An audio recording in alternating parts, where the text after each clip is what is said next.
అత్యంత కృపాశక్తి సంపూర్ణుడు, మహాపరిశుద్ధుడు, మహాగణుడు అయిన మా ప్రియ పరలోకపు తండ్రి, స్తుతులు స్తోత్రములు వందనములు దేవా. కాలములు సమయములు నీ స్వాధీనమందుంచుకొనుచు సమస్తం మీ దృష్టికి ఇష్టముగాను నీ నామానికి మహిమగాను జరిగిస్తూ వస్తూ ఉన్న తండ్రి వందనములు అయ్యా. ఇప్పటి వరకు తండ్రి నీ పాటల ద్వారా మహిమపరిచున్నా, ఆరాధన ద్వారా గణపరిచున్నా తండ్రి. కొద్ది నిమిషములు అల్పనాయుడును మరుగుపరిచి ప్రభా నీ బిడ్డలైన వారితో మీరు మాట్లాడండి.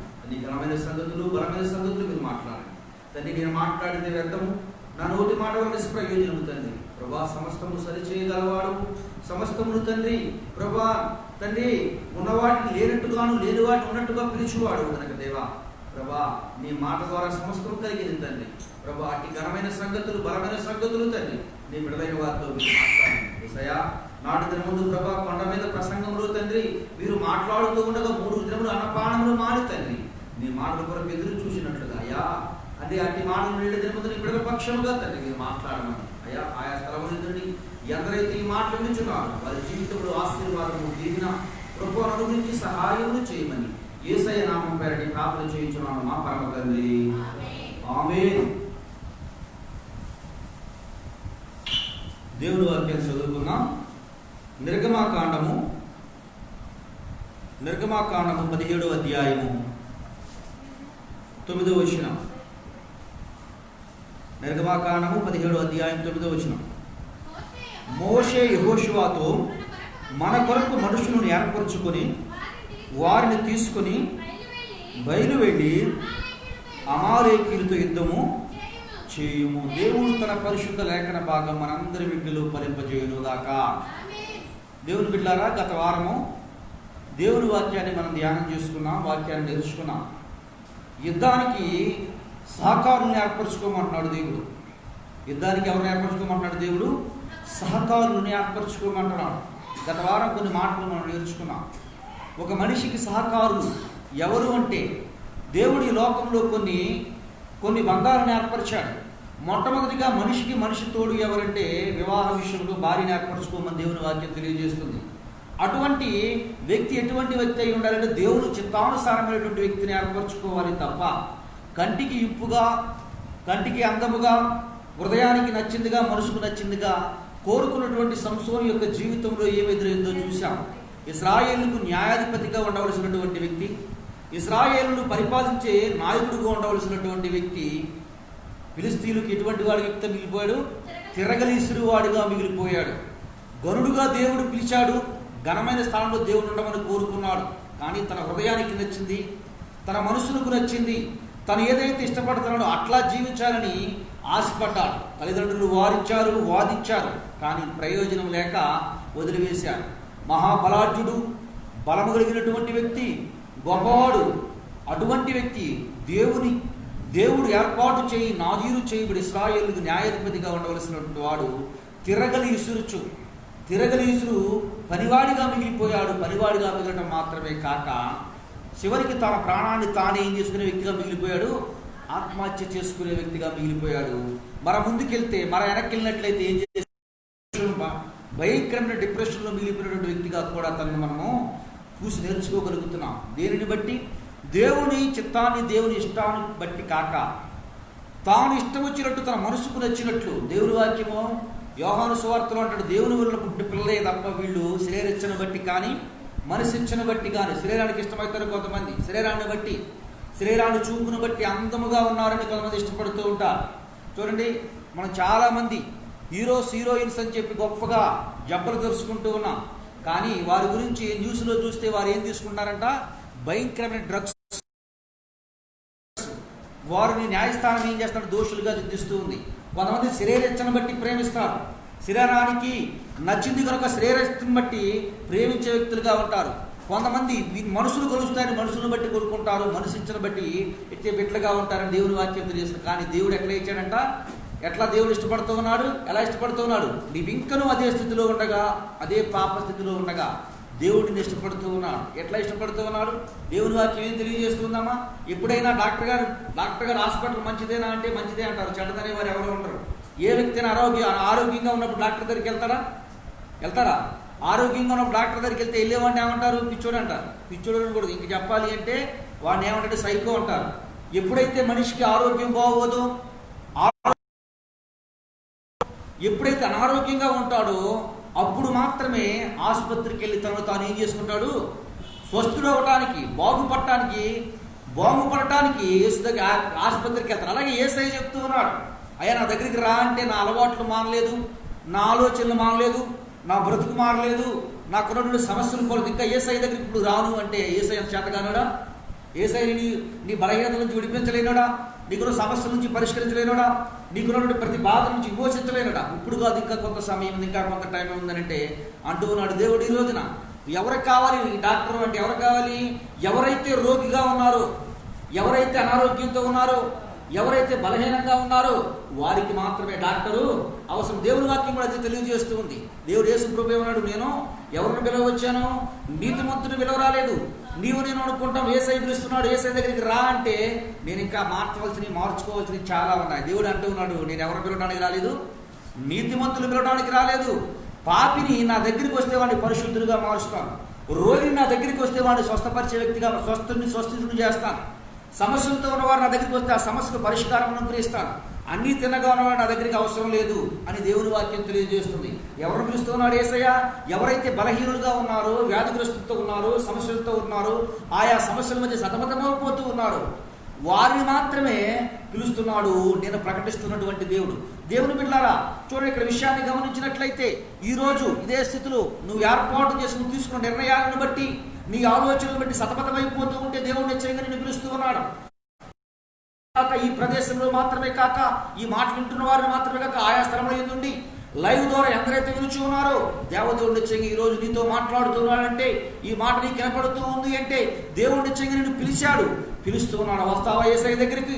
వచ్చి నీకున్న సమస్తమును సరి చేసుకోవడానికి చక్కని అవకాశం దేవదేవుడు పిలుపుగా దేవదేవుడు ఈ రోజును నీతో మాట్లాడుతున్నాడు. దేవుని బిడ్డలారా ఈ విషయాన్ని గమనిస్తూ ఉన్నట్లయితే దేవుడు చెప్తూ ఉన్నాడు, ఇశ్రాయేలు ప్రజలు పాలు తెరులు ప్రవహించు దేశానికి బయలుదేరే ముందు దేవుడు మొట్టమొదటిగా తనతో తను యుద్ధం చేసుకోమన్నాడు. తనలో ఉన్నటువంటి వాటిని యుద్ధం చేసుకోమన్నాడు. నీలో ఉన్నటువంటి అవయవాలను మోసం చేస్తాయేమో వాటితో యుద్ధం చేసుకోమన్నాడు. రెండోది ఏం చెబుతూ ఉన్నాడంటే, యుద్ధం చేయడానికి మనకు సహకారులు కావాలి. నేను నిన్ను ఏర్పాటు చేసుకున్నాను, నీవు కొందరిని ఏర్పాటు చేసుకో. ఏమన్నాడమ్మా దేవుడు ఈ రోజున? దేవుడు ఏమన్నాడు? నేను నిన్ను ఏర్పాటు చేసుకున్నాను, నీవు కొందరిని ఏర్పాటు చేసుకో. దేవుడు ఎంత గొప్ప పిలుపు చూడండి.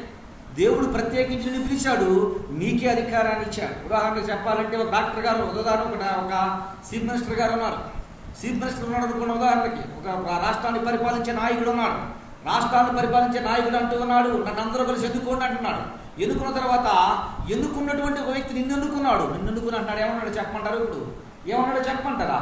ఇప్పుడు నీవే ఎన్నుకో, నీకే అధికారాన్ని నేను ఇచ్చాను. అధికారాన్ని ఇస్తూ కొన్ని ప్రామాణికాలు పెట్టాడు, కొంత లెక్క చెప్పాడు. ఎటువంటి వ్యక్తులను నువ్వు ఎన్నుకుంటావు అంటే, నీ జీవితంలో నువ్వు యుద్ధం చేయడం నీకు సహకరించే వారిని నువ్వు ఎన్నుకోవాలి. నువ్వు యుద్ధంలో నీకు సహకారులుగా ఉండే వారిని ఎన్నుకోవాలి. నువ్వు బలహీనమైపోతున్న లేవనెత్తే వ్యక్తులను ఎన్నుకోవాలి. నువ్వు సమస్యల్లో ఉంటే నీకు చేతోడు వాతోడుగా ఉండే వ్యక్తులను ఎన్నుకోవాలి. నువ్వు ఇబ్బందుల్లో ఉంటే నిన్ను ఆదరించే వ్యక్తులను ఎన్నుకోవాలి. నువ్వు అనారోగ్య సమస్యలు ఉంటే నిన్ను దగ్గరికి వచ్చి నిన్ను సంరక్షించే వ్యక్తులను ఎన్నుకోవాలి. అంతే తప్ప ఇష్టానుసారంగా శరీరచ్చను బట్టి కానీ, మనసు ఇచ్చను బట్టి కానీ, నా శరీరానికి ఇష్టమైంది కనుక, శరీరానికి చాలా సంతోషకరంగా ఆ వ్యక్తితో యుద్ధం చేస్తాను, ఆ వ్యక్తిని నేను ఏర్పాటు చేసుకుని ఆ వ్యక్తితో సమాధానంగా ఉంటాను అంటే, ఈరోజు నీతో నాతో సంసోను గారు చెప్తూ ఉన్నాడు, నేను మహాబలాఢ్యుడినయ్యా, నాకున్న బలం సామాన్యమైన బలం కాదు. ఎటువంటి బలం కలిగిన వ్యక్తిని అంటే, ఒకే ఒక పచ్చి దెబ్బ ఎముక తీసుకుని 1000 మందిని ఒకే దెబ్బకి సంహారం చేసినటువంటి బలాఢ్యుడును. నాకున్న బలం ఎటువంటిది అంటే, సింహాన్ని ఎంటబడి చీల్చివేసినటువంటి శక్తివంతుడిని. అటువంటి వ్యక్తి అయిన నేను దేవుడు ఏర్పాటు చేసుకుని ఈ దేవుడికి ఏర్పాటు చేసుకుని నాకు అధికారాన్ని ఇస్తే, దేవుని చిత్తానుసారంగా కాకుండా నా ఇష్టానుసారంగా ఎన్నుకున్నాడు. దాని యొక్క పర్యవస్థానం ఏమైందంటే మొట్టమొదటిగా నేను డిప్రెషన్లోకి వెళ్ళిపోయాను. నేను ఎక్కడున్నానో నా అర్థం కానిటువంటి స్థితిలో ఉన్నాను. రెండోదిగా నేను ఎవరికైతే న్యాయాధిపతిగా ఉండాలో న్యాయాధిపతి కంటే ముందు కూడా కొందరికి దోషుని అయిపోయాను. మూడోదిగా ఏ వ్యక్తిగా మిగిలిపోయానంటే, నాకు సావు వచ్చే వరకు లోపే నా ప్రాణాన్ని నేను తీసుకునే వ్యక్తిగా మిగిలిపోయాను. కనుక నిశ్చయంగా ఈరోజు మీతో చెప్తూ ఉన్నాడు, మనతో మాట్లాడుతూ ఉన్నాడు, నీ తీసుకునేటువంటి నిర్ణయము, నువ్వు ఏర్పాటు చేసుకున్నటువంటి ఏర్పాటు ఏ విధంగా ఉందో ఒకసారి పరిశీలించుకోమని చెప్తున్నాడు. మొట్టమొదటిగా వివాహ విషయంలో తప్పు చేశాడు. రెండోదిగా ఆ అవకాశం మన అందరికీ దాటిపోయింది కాబట్టి దేవుని మహాకృపను బట్టి దేవుడు ఏం చేస్తున్నాడు? ఇప్పుడంటే అవకాశం దాటిపోయిందంటే ఏమనుకుంటున్నారు? అంటే చెడు జరుపుకున్నారన్నా? కాదు, దేవుడు ఏర్పాటు చేశాడు. దేవుని కృపను బట్టి అందరూ రక్షణలో ఉన్నాము. యేసు ప్రభువుని అంగీకరించి ఇక్కడ కూర్చున్నాము అంటే దేవుడు ఇష్టపడి ఎన్నుకున్న ఏర్పాటులో మనం ఉన్న విషయాన్ని గుర్తించడం. దేవుడికి స్తోత్రం. ఇక రెండోది, ఎవరిని ఏర్పాటు చేసుకుంటారంటే లోకంలో జీవించడానికి రెండో వ్యక్తి ఎవరు ఉంటారు మనకి? అమ్మా, భార్య కాదు, భార్య భర్త. వివాహ విషయం గురించి చెప్పింది నేను. వివాహంలో ఉండరా భార్య భర్త? వివాహ విషయంలో ఉండరా? వివాహంలో ఎవరు ఉంటారు? భార్య ఉంటుంది, భర్త. భార్య భర్త లేకపోతే వివాహమే కాదు. అది వివాహం అవుద్దా? భార్యాభర్త ఉంటేనే వివాహం అవుతుంది. రెండోదిగా ఎవరు ఎన్నుకుంటారు? ఇదిగో నాకు బెస్ట్ ఫ్రెండ్ ఉన్నాడు తెలుసా అంటారు, అంతే కదా? ఎవరు ఎన్నుకుంటారు బెస్ట్ ఫ్రెండ్? మీ నాన్న ఎన్నుకుంటే మీ పక్కన పెడితే బెస్ట్ ఫ్రెండ్గా ఉండమని చెప్తాడా? లేదా మీ తాత ఎన్నుకుంటాడా? అమ్మ ఎన్నుకుంటారా? మీ తాత మీ నాన్న ఎన్నుకుంటారా? లేకపోతే మీ తల్లిదండ్రులు ఇంకో ఇతనికి బెస్ట్ ఫ్రెండ్గా ఉండమని ఎన్నుకుంటారు? ఎవరు ఎన్నుకుంటారు చెప్పండి? ఎవరు ఎన్నుకుంటారు? ఎవరు ఎన్నుకుంటారు చెప్పండి? అంటే మీకు ఎవరు ఫ్రెండ్స్ లేరా? ఫ్రెండ్స్ ఎవరు లేరా? ఫ్రెండ్ ఎవరు ఏర్పాటు చేసుకుంటారు? ఫ్రెండ్ని ఎవరు ఏర్పాటు చేసుకుంటారు? ఎవరికి వారే ఏర్పాటు చేసుకుంటారు. నువ్వు ఎన్నుకునే ఏర్పాటు నీతో యుద్ధం చేయడానికి నీకు సహకరించే వ్యక్తులై ఉండాలి. బైబిల్ గ్రంథంలో ఒక వ్యక్తి గురించి చెప్తాను. ఆయన నిజంగా ఆయన బాల్యం మొదలుకొని అన్ని కష్టాలే, బాల్యం మొదలుకొని అన్ని బాధలే, బాల్యం మొదలుకొని ఎప్పుడు ఒంటరితనంతో గడిపేవాడు. నిజంగా చెప్పాలంటే ఎవరు ఆదరించేవారు ఉండేవారు కాదు. తల్లిదండ్రులు సరైనటువంటి ఆదరణ లేదు. ఊర్లో ఏం జరుగుతుందో తెలియదు. ఎప్పుడు చూసినా ఊరు బయటే ఉండేవాడు, గొర్రెల దగ్గరే ఉండేవాడు. ఆయన పేరేం పేరంటే దావీదు గారు. ఆయన పేరేంటి? దావీదు గారు. ఇంట్లో విలువ ఉండేది కాదు, ఇంట్లో ఎన్నిక చేసేవారు కాదు, ఇంట్లో విలువ ఇచ్చేవారు కాదు, ఇంట్లో కూడా ఒక స్థానాన్ని ఇచ్చేవారు కాదు. అటువంటి వ్యక్తి ఊరికి దూరంగా, జనానికి దూరంగా, ప్రజలకు దూరంగా ఎప్పుడు బ్రతుకుతూ ఉండేవాడు. ఆయనతో స్నేహం చేసేవాడు ఎవరు అంటే దేవదేవుడు. దేవుడికి స్తోత్రం. దేవుడితో మాత్రమే సావాసం చేసేవాడు. దేవుడితో సావాసం చేసే ఒక వ్యక్తి చేసినటువంటి ఒక చిన్న తప్పిదం గురించి మీకు ఈరోజు నేను ప్రకటిస్తాను. తర్వాత మన స్నేహితుడు ఎవరై ఉండాలి, ఎటువంటి లక్షణాలు ఉండాలనే విషయాల గురించి నేను మీకు తెలియజేస్తాను. దేవుని బిడ్డలారా, దేవుడు చెప్తున్నాడు ఈరోజు నీతో, నాతో, మనందరితో ప్రకటిస్తున్నటువంటి మాట. ఈ లోకములో నీవు ఇశ్రాయేలు ప్రజలైతే అమాలేకులతో యుద్ధం చేయడానికి మనుషులను ఏర్పాటు చేసుకోమన్నాడు. నిశ్చయంగా మంచివారిని ఏర్పాటు చేసుకున్నాడు యెహోషువ గారు. కనుకనే విజయం వాళ్ళకి వచ్చింది. నీ నా బ్రతుకుల్లో, నీ నా జీవితంలో ఇదిగో ఈ లోకమని ఐగుప్తిని విడిచి పరమనే కాలానికి బయలుదేరుతూ ఉండగా ఇదిగో మనం కూడా కొంతమందిని ఏర్పాటు చేసుకోవాలి.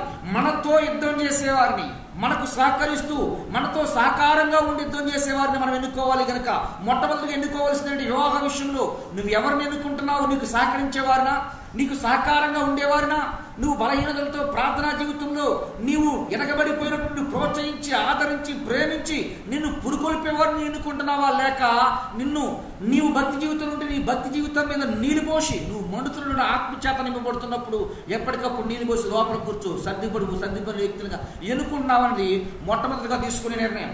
రెండోదిగా ఏంటి అంటే నువ్వు ఎన్నుకునే నీ స్నేహితుడు, నువ్వెండుకునేడు స్నేహితుడు. ఇటువంటి వ్యక్తి చిన్నతనం నుండి, బాల్యం నుండి ఎవరు తనకు తోడుగా ఉండేవారు కాదు, ఎవరు ప్రేమగా మాట్లాడేవారు కాదు. అందుకే జీవితం ఎప్పుడు తనకి నా బ్రతికింతే అనుకుంటూ దానితో సంతృప్తి పడుతూ దేవుని నామాన్ని భయంపరిచే వ్యక్తిగా జీవిస్తున్నట్టుగా మన పరిశుద్ధ గ్రంథమైన బైబిల్లో చూస్తూ ఉంటాం. అటువంటి వ్యక్తిని ఒకనొక దినమందు తండ్రి పిలిచి చెప్తూ ఉన్నాడు, ఇదిగో నీ అన్నల యొక్క సమాచారాన్ని తీసుకునిరా, నీ అన్నలు ఎలా ఉన్నారో చూడు, వారి పరిస్థితి ఎలా ఉందో చూడమని చెప్పి ప్రకటించినప్పుడు అన్నల దగ్గరికి అన్నలు ఏం చేస్తారో చూద్దామని బయలుదేరి వెళ్ళినప్పుడు దేవదేవుణ్ణి అవమానపరుస్తూ దేవదేవుని నామాన్ని అవహేళనగా మాట్లాడుతున్న వ్యక్తి ఎదురైనప్పుడు అతనితో యుద్ధం చేయాలని మనసు వచ్చింది. ఎవరి నామం పేరట? దేవుని నామం పేరట యుద్ధం చేశాడు, విజయం వచ్చింది. యుద్ధం చేశాడు, విజయం వచ్చింది.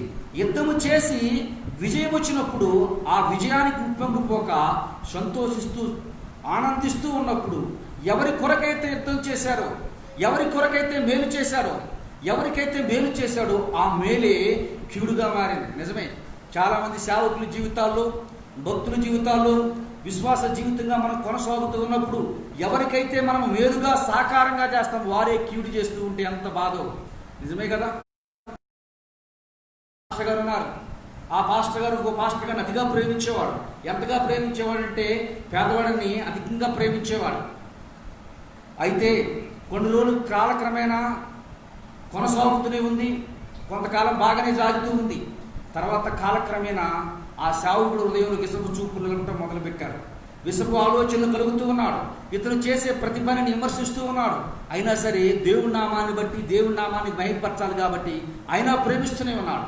నిజమైన ప్రేమ ఏంటి అంటే, దేవుడు ఎవరైతే నిన్ను ద్వేషిస్తూ ఉంటారో, ఎవరైతే నీకు హాని చేస్తూ ఉంటారో, ఎవరి ద్వారా అయితే నువ్వు నష్టపోతావని తెలుస్తూ ఉందో వాళ్ళనే ప్రేమించగలగటమే దేవుని ప్రేమ. అయినప్పటికీ దేవుడిని ప్రేమిస్తూ, దేవుని ప్రేమ పేరట ప్రేమిస్తూ, ప్రేమ కలిగి ఉండి వారికి సంబంధించినటువంటి అవసరతలు అక్కలు తీరుస్తూ ఉంటే ఒకానొక దినమంది విషం కక్కేశాడు.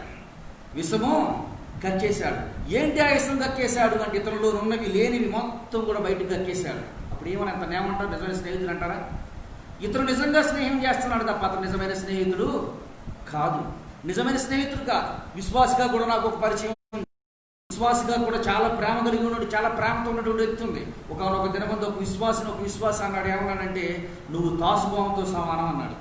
నువ్వు తాసుబాముతో సమానం. నిజంగా తాసుబాముకు సంబంధించిన విషయం ఆ విశ్వాసి ఎప్పుడు కక్కిన వ్యక్తి కూడా కాదు. ఎంతో ప్రేమగా ఉండేవాడు, సొంత వాడిగా ఉన్నట్లుగా ప్రేమించేవాడు. ఎందుకని అంటే, దేవుని ప్రేమ బట్టి ప్రేమిస్తూ ఉంటే అతనే గొప్పవాడు అన్నట్లుగా అతను ఎప్పుడు చూపిస్తూ ఉండేవాడు. నేను గొప్పవాడు అనే విషయం అతనికి ఎప్పుడు చూపించేవాడు కాదు. నువ్వే గొప్పవాడు, నువ్వే అనుకుడివి, నువ్వే తెలుగులేనివాడు అంటూ ఉండేవాడు. అయితే ఆ వ్యక్తి అనుకున్నాడు, ఈ వ్యక్తికి ఏమీ తెలియదు, ఈ వ్యక్తి జ్ఞానహీనుడు, ఈ వ్యక్తి మూర్ఖుడు అంటూ ఉన్నాడు. అంటున్నాడని తెలిసిన ఆ వ్యక్తి దేవుని ప్రేమను బట్టి ప్రేమిస్తూ ఉండేవాడు. కానీ ఎంతగా దిగజారుస్తూ ఉన్న దేవుని ప్రేమను బట్టి ప్రేమిస్తూ ఉండేవాడు. అయినప్పటికీ కూడా భయంకరమైనటువంటి ఎడబాటు వచ్చే పరిస్థితి వచ్చి ఉంది. ఎప్పటికీ వచ్చినప్పుడు ఆ స్నేహితుడు పక్కన నిలవలసినటువంటి వ్యక్తి ఆ స్నేహితుడి మీద నింద వేసి నువ్వు తాసుభావంతో సమానం అన్నాడు. అయినప్పటికీ ప్రేమించాడు. దేవుని బిడ్డలారా, ఎందుకు ఈ మాటలని చెప్తూ ఉన్నాను అంటే, నిజమైన స్నేహం ఏంటంటే, కీడు ఏ వ్యక్తి అయితే చేస్తూ ఉంటాడో ఆ వ్యక్తిని ప్రేమించగలిగే దేవుని ప్రేమ. చూడండి, ఇక్కడ ఇట్టి భయంకరమైనటువంటి పరిస్థితుల మధ్య ఎవరికైతే విజయాన్ని అనుగ్రహించాడో, ఎవరికైతే విజయాన్ని ఇచ్చాడో, ఎవరి పక్షంగానైతే పోరాడాడో, అందరూ ఎవరైతే ధైర్యం చేయక, ధైర్యంతో నిలబడలేక, ఎవరి కాళ్ళు భయపడిపోతూ ఉంటే దేవుడి నామం పేరట వారి పక్షంగా యుద్ధం చేశాడో ఆ వ్యక్తి అతనికి విరోధం అవుతే పారిపోతూ ఉండగా దేవుడు మెచ్చి తనను ఎవరైతే తరిమారో, ఎవరైతే బాధ పెట్టారో ఆ వ్యక్తి ఒక దినమందు మరణించగా దేవుడు తనకి రాజ్యాన్ని ఇస్తే తను జ్ఞాపకం చేసుకున్నాడు. తన జీవితంలో తనకు చేసిన చిన్నపాటి మేలును జ్ఞాపకం చేసుకుని అతన్ని ప్రేమించి ఒక నాయకుడిగా నియమించాడు, ఒక మంత్రిగా నియమించాడు. ఆ వ్యక్తి పేరే మీకు ఈరోజు నేను పరిచయం చేస్తాను. అటువంటి వ్యక్తి ఏ విధంగా ఎన్ని కష్టాల్లో నన్ను ఆదరించాడు, నా బాధలో నన్ను ప్రేమ చూపాడు, నా ఇబ్బందులు నన్ను పరామర్శించాడని చెప్పి ఆ వ్యక్తి ప్రేమ చూపితే ఆ వ్యక్తి చేసినటువంటి ఒక పనిని ఈరోజు మీకు తెలియజేస్తాను. చూడండి ఒకసారి 2 సమూయేలు గ్రంథము 15వ అధ్యాయం 12వ వచనం, అలాగే 15:31 కూడా చదవండి. 15:12 2 సమూయేలు గ్రంథం. మరియు గట్టి చదవడమా? మరియు బలి అర్పింపవలనని అబ్షాలోము గిలానీయుడైన అహీతోపెలు అని దావీదు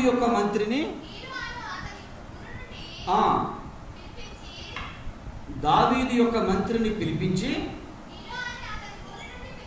అతను ఊరి నుండి పిలిపించి ఉండెను.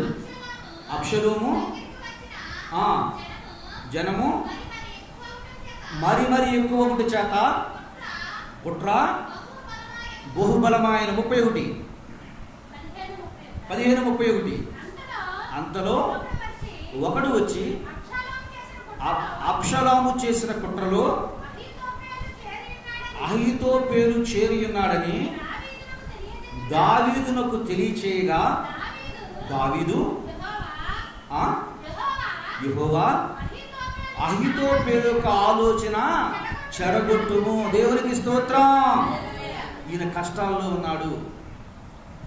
ఈయన కుటుంబ సమస్యమైనటువంటి కష్టాల్లో ఉన్నాడు. కుటుంబమే అతన్ని విరోధంగా మాట్లాడుతూ ఉంది. కుటుంబమే అవహేళనగా మాట్లాడుతూ ఉంది. కుటుంబమే చిన్నతనంగా మాట్లాడుతూ ఉంది. కుటుంబంలో ఉన్నవారే అవమానకరమైనటువంటి రీతిలో మాట్లాడుతూ ఉన్నారు. ఒక మాటలో చెప్పాలంటే, కుటుంబంలో ఉన్నవారే నువ్వు బ్రతుకుడు కంటే చచ్చిపోతే శ్రేష్టమని పలుకులు బ్రతుకుతూ ఉన్నారు. ఎవరమ్మా? దావీదు గారు. ఎవరమ్మా ఈయన? ఇశ్రాయేలు యొక్క రాజు. ఎవరమ్మా ఈయన? దేవుడు నా హృదయానుసారుడిని పిలువబడినటువంటి వ్యక్తి. ఎవరమ్మా ఈయన? 6 మూరల జానడు కలిగినటువంటి వ్యక్తిని ఒక చిన్న రాయితో దేవుని నామం పేరట యుద్ధం చేసినటువంటి వ్యక్తి.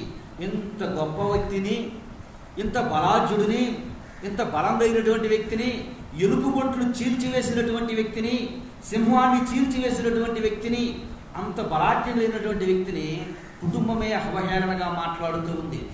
కుటుంబమే అవమానకరంగా మాట్లాడుతూ ఉంది. కుటుంబమే చిన్న భిన్నంగా చెప్పుకోలేనటువంటి బాధ, ఎవరితో పంచుకోలేనటువంటి బాధ స్థితిలో ఉంటే, చెప్పుకోలేనటువంటి పరిస్థితుల్లో ఉంటే, నాకు చిన్న సహాయం చేసే ఒకనొక దినమందు, నాకు సహకారిగా ఉన్న ఒకనొక దినమందు, నేను కష్టాల్లో కన్నీరులో ఉండగా నిన్ను ఆదరించావు, ఒక పూట నాకు భోజనం పెట్టావు నీవు అని ఒక వ్యక్తిని తన రాజ్యంలో ఒక మంత్రిగా నియమిస్తే, మంత్రిగా స్థానాన్ని ఇస్తే, ఇప్పుడు మరలా కుటుంబం అవమానకరంగా మాట్లాడుతూ ఉంటే ఈ వ్యక్తి ఏం చేశాడండి? ఈ వ్యక్తి ఏం చేశాడు? ఎవరైతే విరోధంగా మాట్లాడుతున్నారో కుటుంబ సభ్యులతో చేరిపోతే ఈయన తల మీద సెంగేసుకుని కాళ్ళకు చెప్పులు లేకుండా ఏడుస్తూ బయటికి వెళుతూ ఉన్నాడు. ఎవరో చెప్పుకోగలరు చెప్పండి? ఎదురు తిరిగింది ఎవరు? ఇప్పుడు కుటుంబంలో ఉన్నవారే. అవమానకరంగా మాట్లాడేది ఎవరు? కుటుంబంలో ఉన్నవారే. హేళనకరంగా మాట్లాడేది ఎవరు? ఇప్పుడు కుటుంబంలో ఉన్నవారే. ఇది ప్రయాసపడినంత ఎవరి కొరకు? కుటుంబం కొరకే. ఆ కుటుంబమే. ఎవరు ఆ కుటుంబంలో ఉన్న వ్యక్తి పేరు? ఏం పేరు? అబ్షలోము. ఈ అబ్షలోము ఎవరు? సొంత కడుపును పుట్టినటువంటి కొడుకు. ఈ కడుపును పుట్టినటువంటి కొడుకు ఏం చేశాడు? అంతకుముందు తనకంటే పెద్దవాడిని చంపాడు. అయినప్పటికీ ప్రేమించున్నాడు, ప్రేమ చూపుతూ ఉన్నాడు. అదే వ్యక్తి తనను చంపడానికి వచ్చినప్పుడు చంపినటువంటి వ్యక్తి లక్షణాలు తెలుసు, చంపినటువంటి స్వభావం తెలుసు, తన పడినటువంటి బాధ తెలుసు. పక్క నుండి ఉన్నటువంటి వ్యక్తి తన స్నేహితుడిగా భావించుకున్నాడు, తన స్నేహితుడిగా చెప్పుకున్నాడు, తన స్నేహితుడిగా తనను నియమించుకున్నాడు. ఆ నియమించుకున్న వ్యక్తి పేరు అహీతోపెలు. రాజు ఉండేవాడు, మంత్రిగా ఉండేవాడు. మంత్రి స్థానాన్ని ఇచ్చాడు దావీదు గారు. నువ్వు పలానా కష్టంలో నాకు సహకరించావు, పలానా బాధలో నువ్వు తోడుగా ఉన్నావు కనుక నీవు అధికారివై ఉండవని అధికారాన్ని ఇస్తే అధికారం పొందినటువంటి వ్యక్తి, దేన దుస్థితిలో ఉన్నటువంటి వ్యక్తి ఇచ్చిన స్థానాన్ని మర్చిపోయాడు. తన నిజమైన స్నేహితులు అనొచ్చా చెప్పండి? నిజమైన స్నేహితులు అనొచ్చా?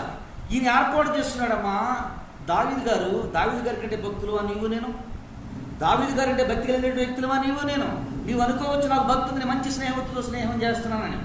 మంచి స్నేహితులతో నేను స్నేహం చేస్తున్నాను, నాకేంటి, నేను మంచి స్నేహం లేనటువంటి వ్యక్తిని, ఇతడు నాకు అవసరమైతే నా కొరకు తన ప్రాణాన్ని పెడతాడు అనే స్వభావాన్ని కలిగి ఉండవచ్చు. అందుకే దేవదేవుడు నీతో మాట్లాడుతున్నాడు. నీతో యుద్ధం చేసేవాడు నీకు సహకరించేవాడై ఉండాలి. నీతో ఈ లోకం అనే పాపం మీద యుద్ధం చేసేవాడు నీకు సహకరించేవాడై ఉండాలి, నీకు తోడుగా ఉండే వ్యక్తి అయి ఉండాలి. దేవుని బిడ్డలారా, ఇక్కడ విషయాన్ని గమనిస్తూ ఉంటే ఎవరైతే ఎదురు తిరిగిన వారితో కలిసిపోయాడు యొక్క అహీతోపెలు. నా మాట అర్థమవుతుందా దేవుని బిడ్డలారా? నా మాట మీకు అర్థమవుతూ ఉందా? ఇక్కడ దేవుడు చెప్తూ ఉన్నాడు మోషే గారితో చెప్తూ ఉన్నాడు, మీరు అమాలేకీయుల మీద యుద్ధం చేయండి. మోషే గారు చెప్తున్నాడు యెహోషువ గారితో, నువ్వు మన కొరకు అమాలేకీయులతో యుద్ధం చేయడానికి నువ్వు మనుషుల్ని ఏర్పాటు చేసుకో. దేవదేవుడు ఈరోజు ఆత్మీయ అర్థంగా దేవదేవుడు నీతో చెప్తూ ఉన్నాడు, నాతో చెప్తున్నాడు, అందరితో తెలియజేస్తూ ఉన్నారు. ఈ మాటలు ఈ లోకం కొందరిని ఏర్పాటు చేసుకో. మొట్టమొదటి ఏర్పాటు చేసిన వివాహ విషయంలో నువ్వు ఏర్పాటు చేసుకునే వ్యక్తి, నువ్వు బలహీనంగా ఇబ్బందుల్లో సమస్యల్లో ఉన్నప్పుడు నువ్వు ప్రోత్సహించే వ్యక్తి, నీ బలహీనతల నుండి ఆ బలహీనతగా చూపించినటువంటి వ్యక్తి నువ్వు ఏర్పాటు చేసుకో. రెండోది, నీవు స్నేహితుల్ని ఏర్పాటు చేసుకో. నీ స్నేహితులు ఎటువంటి వారై ఉండాలి అంటే నీ బలహీనతతో నీకు తోడుగా ఉండేవారై ఉండాలి. నువ్వు ఇబ్బందులను నిన్ను ఆదరించేవారై ఉండాలి. నువ్వు శ్రమల్లో ఉంటే నీ శ్రమలను నువ్వు పరామర్శించే వ్యక్తులై ఉండాలి. కానీ ఇక్కడ ఏం చేస్తున్నాడు చెప్పండి? ఏం చేస్తున్నాడు ఇక్కడ? అర్థమవుతా నా మాట మీకు? అహీతోపెలు ఏం చేస్తున్నాడు ఇక్కడ? ఎప్పుడైతే ఎదురు తిరిగిన వారితో ఏకీభవించాడు. నిజమే కదా? అనుకోవచ్చు, నాకు ఇటువంటి అనుభవాలు చాలా ఉన్నాయి, చాలా అనుభవాల నుంచి నేను ఒడ్డెక్కాను. దావీదు గారి కంటే ఎక్కువ అనుభవం ఉందా నీకు నాకు? దావీదు గారి కంటే ఎక్కువ బలవంతులుగా నీవు నేను? దావీదు గారి కంటే ఎక్కువ ఆత్మపూర్ణులుగా నీవు నేను? దావీదు గారికి ఇచ్చిన బిరుదు నీకన్నా బిరుదు కలిగి ఉందా? నీకన్నా బిరుదు నువ్వు కలిగి ఉన్నావా? దావీదు గారికి దేవుడు చెప్పాడు, నా హృదయానుసారుడు అయ్యా, నా హృదయానుసారుడు నువ్వు. చెబుతూ ఉన్నాడు. ఎలుగుబడ్డు చీల్చేశాడని చెబుతూ ఉన్నాడు. సింహాన్ని తరిమి కొట్టి తన నోటిలోని మేకపిల్లను విడిపించాడని చెప్తూ ఉన్నాడు. గొల్యాతుని చంపేసి ఇశ్రాయేలుకు రక్షణ ఇచ్చాడని చెప్తూ ఉన్నాడు. అంత ఆత్మపూర్ణుడైనటువంటి దావీదు గారు స్నేహితుని ఏర్పాటు చేసుకునే విషయంలో చిన్న తప్పటడుగు, చిన్న పొరపాటు, చిన్న అతిక్రమము, చిన్న అవిధేయత. దేవుని బిడ్డలారా, ఈరోజు దేవదేవుడితో మాట్లాడుతూ ఉన్నాడు. నిజంగా ఒకసారి ఆలోచించుకోండి. నీ స్నేహితులు ఎటువంటి వారు? స్నేహితులు ఎవరైనా ఉన్నారా నీకు? నీ స్నేహితులు ఎటువంటి వారు? నీ బలహీనతలో నిన్ను బలపరిచేవారా? నీలో ఉన్న గుట్టును మొత్తం తీసుకెళ్ళి ఎదటవాడిని అవమానపరిచేవారా? నువ్వులో బలహీనతతో ఉంటే నీలో ఉన్న బలహీనతలను ఎదుటి వ్యక్తి చెప్పి హేళన చేసేవారా? నువ్వు శ్రమలో ఉంటే నీ శ్రమను అవమానకరంగా మాట్లాడేవారా? నువ్వు కష్టాల్లో ఉంటే నీ కష్టాన్ని 10 మందికి చెప్పి పలసదనం చేసేవారా? నువ్వు బాధలో ఉంటే నీ బాధను ఓదార్చడానికి బదులు, నువ్వు బాధ నుంచి దేవుడిని విడిపిస్తానని ధైర్యం చెప్పడానికి బదులు నిన్ను అవమానించేవారా? ఒక్కసారి నువ్వు ఎందుకున్న స్నేహితులు ఎటువంటి వారు? నిన్ను సరి చేసుకో, ఒకసారి ఆలోచించుకో. ఒకసారి జ్ఞాపకం రండి. నీ నిజమైన స్నేహితులు ఎవరు? నీ బెస్ట్ ఫ్రెండ్ ఎవరు? అన్నాడు వీళ్ళు నా బెస్ట్ ఫ్రెండ్ అంటారు. బెస్ట్ ఫ్రెండా? వీడు బెస్ట్ ఫ్రెండో కాదో నీకు ఇబ్బంది వచ్చినప్పుడు తెలుస్తుంది. అమ్మా, నీ బెస్ట్ ఫ్రెండో కాదు నువ్వు కష్టాల్లో ఉన్నప్పుడు తెలుస్తుంది నీకు. నీ బెస్ట్ ఫ్రెండో కాదు నువ్వు ఒంటరితనంతో బ్రతుకుతూ ఉన్నప్పుడు తెలుస్తుంది. 10 మంది ఒకవైపు ఉండి 10 మంది నీ మీద దండిస్తూ ఉంటే నువ్వు బెస్ట్ ఫ్రెండ్ అనుకున్నాడు. నీకు తోడుగా ఉండేవాడు నీ బెస్ట్ ఫ్రెండ్. 10 మంది ఉన్నారు కాబట్టి వీడు ఒక్కడే ఉన్నాడు, ఆడి వైపుకి వెళ్ళిపోదాం, వీడు ఒక్కటికి పొడి చేద్దాం అనుకునేవాడు ఎప్పుడు బెస్ట్ ఫ్రెండ్ కాదు. ఇక్కడ అదే జరిగింది. ఏం జరిగిందమ్మ? ఇక్కడ అదే జరిగింది. సాతాను ఇష్టమైన రీతిలో విజృంభిస్తూ ఉంది. నిన్ను బాధలతో, రోగాలతో, ఆర్థికపరమైనటువంటి సమస్యలతో నిన్ను బయటికి రాలేని దుస్థితిలో ఉంది. ప్రార్థన పూర్వకంగా నిన్ను ప్రేమించి నీ కొరకు ప్రార్థన చేసేవాడు నీ బెస్ట్ ఫ్రెండ్. నీ బెస్ట్ ఫ్రెండ్ వాడు. నీ కొరకని నువ్వు బాధల్లో ఉన్నావు కాబట్టి నీ కొరకు నేను ఉపవాసం నుండి ప్రార్థన చేస్తాను అని నీకు చెప్పకుండా నీ గురించి ప్రార్థన చేసేవాడు నీ బెస్ట్ ఫ్రెండ్. దేవునికి స్తోత్రం. దేవుని బిడ్డలారా, మరి సంఘం వచ్చినదైనా అటువంటి బెస్ట్ ఫ్రెండ్స్ దేవుడు ఆంధ్రప్రదేశ్ మొత్తం నాకు చాలా మందిని ఇచ్చాడు. పాస్టర్ గారికి బలహీనంగా ఉందని చెప్పినప్పుడు నెల్లూరు నుంచి ఒక పాస్టర్ గారు చెప్పాడంట, అయ్యగారు పాస్టర్ గారికి బలహీనంగా ఉందంట. ఈరోజు నేను ఏం చేస్తాను? ఈరోజు ఉదయం నుంచి సాయంత్రం వరకు నేను, నా కుటుంబం, నా సంఘం ఏం చేస్తాం? భోజనం చేయకుండా ఏం చేస్తాం? ఏం చేస్తాం? భోజనం చేయకుండా ఉపవాస ప్రార్థన చేస్తాం స్వస్థత రావాలని. మరి వీళ్ళు ఏమంటారు చెప్పండి? వీళ్ళు ఏమంటారు? నీ ఇంటి దగ్గర నీ సర్వసమృద్ధిగా ఉండి నీకు తోడుగా ఉండి నీ ఇంటికి వచ్చేవారిని బెస్ట్ ఫ్రెండ్ అంటారా? వాళ్ళని బెస్ట్ ఫ్రెండ్ అనేది నిజంగా దేవుని మహాకృపను బట్టి ఆ కుమారుడు చేసినటువంటి ప్రార్థన, అనేక దైవ సేవకులు చేసినటువంటి ప్రార్థన, దేవుడు ఏం చేశాడు? 6 సంవత్సరాల నుంచి కట్టబడిన శాతభవనం నుంచి దేవుడు ఏం చేశాడు? పటాబెంగిల్ చేశాడు, స్వస్థపరిచే ఆరోగ్యాన్ని. దేవునికి స్తోత్రం. ఆ రోజు నుంచి ఈ రోజు వరకు కూడా దేవుడు ఏం లేదు, ఏ బలహీనత తీసుకురాలేదు. దేవునికి స్తోత్రం. దేవుని బిడ్డలారా, అది నిజమైనటువంటి స్నేహం. ఇక్కడ ఇది నిజమైన స్నేహమా? ఒకసారి ఆలోచించుకోండి. ఫ్రెండ్ ఎటువంటి వాడు? మరి ఎవరితో ఫ్రెండ్షిప్ చేయాలనే విషయాన్ని కూడా మీతో నేను తెలియజేస్తాను. మరి ఫ్రెండ్ బెస్ట్ ఫ్రెండ్ అంటే వాళ్ళు కాదని చెప్పారు బాగా. మరి నిజమైన స్నేహితుడు ఎవరో కూడా తెలియజేయాలి కదా మీకు నేను. చూడండి, నిజమైన స్నేహితుడికి కొన్ని లక్షణాలు ఉంటాయి. చూడండి, సామెతల గ్రంథం చూడండి ఒకసారి ఎటువంటి ఏ లక్షణాలు ఉంటాయో. 17వ అధ్యాయం 17వ వచనం. సామెతల గ్రంథము 17వ అధ్యాయం 17వ వచనం. ఇటువంటి లక్షణాలు కలిగినటువంటి బెస్ట్ ఫ్రెండ్స్ పాస్టర్ గారు, జెసికా, భవానీ, మీ ఫ్రెండ్ ఎటువంటి వారు ఒకసారి జ్ఞాపకం చేసుకోండి. శేసు, మీ ఫ్రెండ్ ఎటువంటి వాడు? సీను, మా ఫ్రెండ్స్ వేరే ఉంటారు, నీ ఫ్రెండ్స్ ఇక్కడ కదా, నా ఫ్రెండ్స్ వేరే ఉంటారు అనుకుంటావా? నీ స్నేహితుడు ఎటువంటి వారు అయి ఉండాలో? నిజమైన స్నేహితుడు ఎవరు? నువ్వు ఏర్పాటు చేసుకునే స్నేహితుడు ఎలా ఉండాలో దేవుని వాక్యం తెలియజేస్తున్నాడు. మొట్టమొదటిగా నిజమైన స్నేహితుడు విడువక ప్రేమించును. అట్టివాడు, చూద్దామా జాగ్రత్తగా, అట్టివాడు సహోదరుడు. దేవునికి స్తోత్రం. ఏం చేస్తాడంటే నిజమైన ఫ్రెండ్ ఏం చేస్తాడు? అహితోపేలు ఏం చేశాడు? ఇక్కడ ఏం చేశాడు? అహితోపేలు ఇడిచిపెట్టి వెళ్ళిపోయాడు. ఊరు వాళ్ళ స్థితి ఒకప్పుడు బాగుండేది, ఇప్పుడు వెళ్తే వాళ్ళ ఇంటికి వెళ్తే మంచిది కూడా, వాళ్ళ ఇంటికి వెళ్ళడం కూడా అనవసరం. అది మాత్రమే కాక వాళ్ళ దగ్గరికి వెళ్ళాము అంటే మన డబ్బులు ఒప్పడుగుతారేమో. వాళ్ళ ఇంటికి మనం ఏం చేయకూడదు. వీడే నిజమైన స్నేహితుడు, వీడే నిజమైన స్నేహితుడు. వాడి కొరకే కదా ఈరోజు నువ్వు బట్టలు చింపేసుకుంటావు. నా కులం గొప్పది, నా గుణం గొప్పది, నా జాతి గొప్పది, నా ఇదని చెప్పి ఎక్కడెక్కడ బాధేసుకుంటావు కదా. వాడు నిజమైన స్నేహితుడు. వాడికి నిజమైన స్నేహితుడు నువ్వు కోరుకునేది. దేవుని బిడ్డలారా చూడండి, దేవుని వాక్యం తెలియజేస్తుంది. నిజమైన స్నేహితుడు అంటే ఎటువంటి వాడు చెప్పమంటారా? నువ్వు కష్టాల్లో ఉంటే, నువ్వు బాధల్లో ఉంటే, నువ్వు ఇబ్బందుల్లో ఉంటే నిన్ను వదిలిపెట్టడు, నిన్ను విడిచిపెట్టడు, నిన్ను పక్కకి వెళ్ళిపోమని చెప్పడు. వాడి వల్ల నాకు లాభం లేదు కాబట్టి వాడితో నేను స్నేహం చేయను అనడు. ఏం చెప్తున్నా మళ్ళీ ఒకసారి చదువుతారా? మళ్ళీ అందరూ చదవండి ఒకసారి ఆ మాట, మళ్ళీ అందరిగా చదవండి ఒకసారి మాట. ఎందుకంటే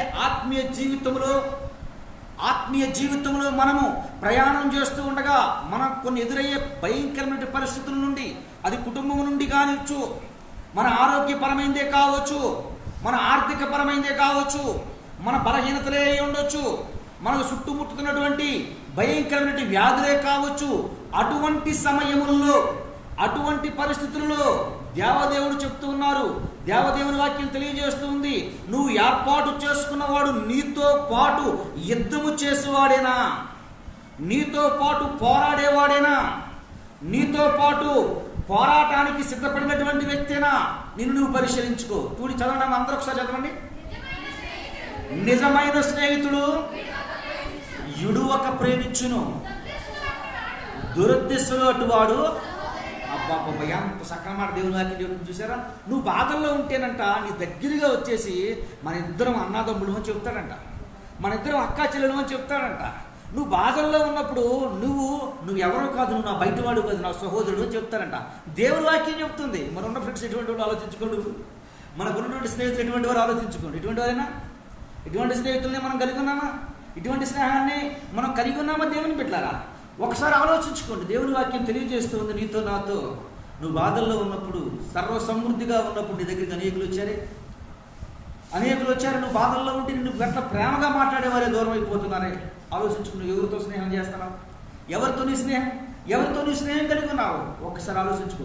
నీకు అతనికి ఏ సంబంధం లేదు, ఏ రక్త సంబంధం లేదు, స్నేహితుడిగా మాత్రమే నువ్వు భావించుకున్నావు. నువ్వు బాధల్లో ఉంటే ఇంకా నీకు దగ్గరగా ఉంటాడు, నువ్వు కష్టాల్లో ఉంటే నీకు ఇంకా దగ్గరగా ఉంటాడు, నువ్వు ఇబ్బందుల్లో ఉంటే సొంత సహోదరుడి కంటే అధికంగా నిన్ను ప్రేమిస్తాడంట నిజమైన స్నేహితుడు ఆ లక్షణాన్ని కలిగి ఉన్నాడు. ఇప్పుడు అహీతోపెలు అదే లక్షణాన్ని కలిగి ఉన్నాడమ్మా? అహీతోపెలు అదే లక్షణాన్ని కలిగి ఉన్నాడా? దేవుని బిడ్డలారా, ఎప్పుడైతే దావీదు గారికి కష్టం వచ్చిందో, ఎప్పుడైతే తనను ఆదరించి తన రాజ్యంలో ఒక మంత్రిగా నియమించాడో, ఎప్పుడైతే తన కుటుంబం తన గురించి అవమానకరంగా మాట్లాడుతూ ఉందో, ఎప్పుడైతే తన కుటుంబం తనను హేళన చేస్తూ మాట్లాడుతూ ఉందో, తన కుటుంబంలో తనకు వ్యతిరేకంగా మాట్లాడుతూ ఉన్నారో, వెంటనే జంప్ అయిపోయాడు. అందుకే దావీదు గారు చెప్తున్నాడు, అయ్యా మీరైనా నువ్వు ఏర్పాటు చేసుకునే నీ స్నేహితుడు ఎట్లా ఉండాలి?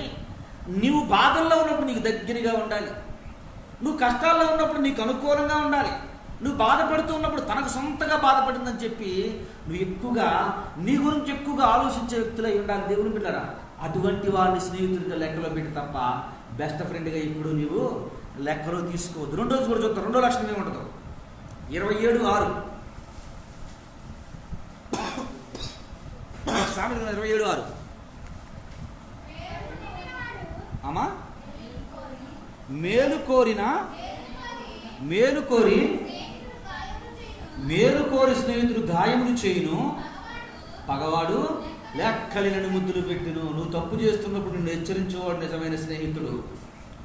నువ్వు తప్పు చేస్తూ ఉన్నప్పుడు, నువ్వు ఇష్టానుసారంగా బ్రతుకుతూ ఉన్నప్పుడు, ఇష్టం వచ్చినప్పుడు నడుస్తూ ఉన్నప్పుడు, నీ నడకకు హద్దు అదుపు లేకుండా ఉన్నప్పుడు, నీ మాటలకు హద్దు అదుపు లేకుండా ఉన్నప్పుడు, నీ ఇష్టానుసారమైన నీ జీవితాన్ని నువ్వు పాడు చేసుకుంటూ ఉన్నప్పుడు, నా ఇష్టం, నా జీవితము నాకున్నది కాబట్టి కొద్దిపాటి జీవితాన్ని నా ఇష్టానుసారంగా జీవిస్తానన్నప్పుడు ఏం చేస్తారు నిజమైన స్నేహితులు? ప్రోత్సహించడం. నాకు తెలిసినటువంటి వ్యక్తులు మా ఊళ్ళో ఉన్నారు, బాగా భయంకర గొప్పగా ఆస్తిపరులు, మనందరూ తెలిసినటువంటి వ్యక్తులే. ఎప్పుడైతే చాలా బిజినెస్లు పెట్టారు, చాలా వ్యాపారాలు చేశారు, చూడండి వాళ్ళు నిజమైన స్నేహితులు అనుకుంటూ ఉంటారు చాలామంది. కొంతమంది డ్రింకుల దగ్గర ఉంటారు, తాగేవాడి దగ్గర ఉంటారు స్నేహితులు. ఈరోజు నాకు పోపి రేపొద్దు నేను ఈరోజు నాకు పోపి రేపొద్దు నేను నీకు పోపిస్తా. ఏంటి ఎవరో నీకు ఏంటి? మా ఫ్రెండ్ అంటాడు. దేనికాడ ఫ్రెండ్ వీళ్ళు? ఈరోజు నువ్వు నాకు పోపి రేపొద్దు నేను నీకు పోపిస్తా. ఇది నా ఫ్రెండ్. ఎవరైనా అడిగి చూడండి, ఏమైనా చెప్తారో. ఇలాంటి ఫ్రెండ్స్ 10 ఫ్రెండ్స్ ఉంటారు. నా బెస్ట్ ఫ్రెండ్ ఇటువంటి వ్యక్తి నాకు తెలుసు, మా అందరికీ తెలుసు చాలామంది. చూడండి, వాళ్ళు చేసేది తప్పు, వాళ్ళు చేసేది పాపం. అప్పుడు వాళ్ళ కొత్త షాప్ ఏదైనా ఓపెన్ చేసినప్పుడు ఎప్పుడు జనం ఆ షాప్ ముందే ఉండేవాళ్ళు. ఆ తర్వాత ఎవరు ఉండేవాళ్ళు? ఎవరు ఉండేవాళ్ళు. నాకు తెలిసిన తర్వాత ఆయన 10-15 బిజినెస్లు చేశాడు. పాల వ్యాపారం పెట్టాడు, సీడి వ్యాపారం పెట్టాడు, అంటే చెప్పడం కాదు, రకరకాల వ్యాపారాలు పెట్టాడు. చివరికి ఏమైపోయింది? మా తమ్ముడు చెబుతున్నాడు, మనకు పిలిచినట్టు ఒక 500 ఉన్నాయా అని అడుగుతున్నాడు. దేని కొరకు? దేని కొరకు? ఇది స్నేహం. బాధల్లో ఉన్నప్పుడు, నువ్వు తప్పు చేస్తూ ఉన్నప్పుడు నీ స్నేహితుడు ఏం చేస్తాడు? నిజమైన స్నేహితుడు అయితే గద్దిస్తాడు, రే నువ్వు చేసేది తప్పు, నువ్వు చేసేది తప్పు, ఆకలితో ఉన్నవాడికి ఆహారం పెట్టు, తాగుబోతుడు ముందు పెట్టి స్నేహం దౌర్భాగ్యుడు అని తిడతారు. అంతే కదా? తాగేవాడికి ముందు పోయించి నా బెస్ట్ ఫ్రెండ్ అని భుజం మీద తీసుకున్నాడు. దరిద్రుడా, ఆకలితో నువ్వు సాహసం చేయాలి, సహాయం చేయాలి అని అంటే నువ్వు పని చేయి. ఆకలితో అలవాటిస్తూ ఉంటారే, వాళ్ళకి భోజనం పెట్టు. 2 రోజులు కదా, ఒక బియ్యం కట్టేసాయి, బియ్యం కట్టేసి 1 నెల రోజులు బ్రతకమని చెప్పు, అప్పుడు దేవుడు సంతోషిస్తాడు. అంతే తప్ప నువ్వు షాప్ పెట్టంగానే నీ దగ్గరికి వచ్చేసి కూర్చొని నువ్వు తాగుతుంటే నిన్ను బాగా పొగిడేసి ఇంకో చేసా తెప్పించుకొని తాగేవాడు నిజమైన స్నేహితుడు? నిజమైన స్నేహితుడు కాడు. నిజమైన స్నేహితుడు లక్షణం మొట్టమొదటి ఏమిటి అంటే ఏంటమ్మా? మొట్టమొదటి లక్షణం నిజమైన స్నేహితుడు లక్షణం, నువ్వు బాధల్లో ఉన్నప్పుడు నీకు దగ్గరగా ఉంటాడు, నువ్వు కష్టాల్లో ఉన్నప్పుడు నీకు దగ్గరగా ఉంటాడు, నువ్వు ఇంకా అధిక ఇబ్బంది అయిపోయినప్పుడు, ఇంకా భారంలో నువ్వు ఉన్నప్పుడు స్నేహితుడు అని పిలవడగానే నేను నీకు సహోదరుణ్ణి, నేను నీ రక్త సంబంధిని, నేను నీ అన్ననుకో, నీ తమ్ముడనుకో అనే రీతిలో ఉంటాడు నిజమైన స్నేహితుడు. రెండోదిగా, నువ్వు తప్పటడుగు వేస్తూ ఉన్నప్పుడు, తప్పుగా నడుస్తూ ఉన్నప్పుడు, నీకు అతనికి ఏ రక్త సంబంధం లేకపోయినా, అతడికి నీకు ఏ బంధం లేకపోయినా, అదే నువ్వు తప్పు చేస్తున్నావు అని చెప్పి ఏం చేస్తాడంట? హెచ్చరిస్తాడు. నువ్వు గాయపడే మాటలు అంటాడు. గాయపడే మాటలు అంటే ఏంటి? తప్పు తిరగొద్దు, మందు తాగొద్దు, సిగరెట్లు తాగొద్దు, ఏం చేయొద్దు, నువ్వు నోరుని అదుపులో పెట్టుకొని మాట్లాడు, పిచ్చి పిచ్చి మాటలు నువ్వు మాట్లాడవద్దు. అదే కదా, తప్పిపోయిన కుమారుడు ఎందుకు తండ్రి నుంచి దూరం అయిపోయాడు? తప్పిపోయిన కుమారుడు తండ్రి యొక్క నుంచి ఎందుకు దూరం అయిపోయాడు? తను చేసే వ్యాపారం దుర్వ్యాపారం కనుకే, తను నడిచే నడక తప్పుడు నడక కనుకే, తను చేసే పనులు దుష్కార్యములు కనుకే, దుష్కార్యములు కనుక, దుష్ప్రవర్తనతో కూడిన పనులు చేస్తూ ఉన్నాడు కనుక దేవుడు బిడ్డలారా తండ్రి దగ్గర నుండి, తండ్రి యొద్ద నుండి దూరం అయిపోయాడు, దూరంగా బ్రతికాడు, దూరంగా వెళ్ళిపోయాడు. దేవుని వాక్యం ఈరోజు నీతో నాతో మనందరితో స్పష్టంగా మాట్లాడుతున్నటువంటి మాట, స్పష్టంగా తెలియపరుస్తున్నటువంటి మాట, మన అందరి హృదయాలను కలిసి జ్ఞాపకం చేస్తూ దేవుడు తట్టుతున్నటువంటి మాట. నిజమైన స్నేహితుడికి ఉండే లక్షణము, నీ రక్త సంబంధి కాకపోయినా, నీ బంధువు కాకపోయినా, ఇంకొంటది అందరు కూడా మన కులం అని, ఆ కులం కాకపోయినా నువ్వు తప్పు చేస్తే, నువ్వు తప్పు చేస్తున్నావు జాగ్రత్త అని చెప్తారు. తప్పు చేస్తున్నావు జాగ్రత్త అని చెప్తాడు. నీ మేలు కోరేవాడు చేస్తాడు. అదే మేలు కోరనోడు ఏం చేస్తాడంటే, చూడండి మళ్ళీ ఒకసారి చదవండి అమ్మా, చాలా అవసరం ఇది. ఎందుకంటే మనం బెస్ట్ ఫ్రెండ్ అనుకుంటున్నాం, నా బెస్ట్ అంటున్నాం. నీ బెస్ట్కి ఈ లక్షణాలు ఉన్నాయో లేవో ఒకసారి నువ్వు ఆలోచించుకో. నీ బెస్ట్కి ఈ లక్షణాలు ఉన్నాయో లేవో ఆలోచించుకో. నువ్వు తప్పు చేస్తున్నట్టు నువ్వు తప్పుని ప్రోత్సహిస్తున్నాడేమో ఆలోచించుకో. నీ తప్పుని నిన్ను ప్రోత్సాహకరంగా చేస్తున్నాడేమో ఆలోచించుకో. రెండోది, నువ్వు కష్టాల్లో ఉండి ఆదరిస్తున్నావు లేదో ఒకసారి ఆలోచించుకో. ఇప్పుడు చూడండి, 2 చదవండి ఒకసారి.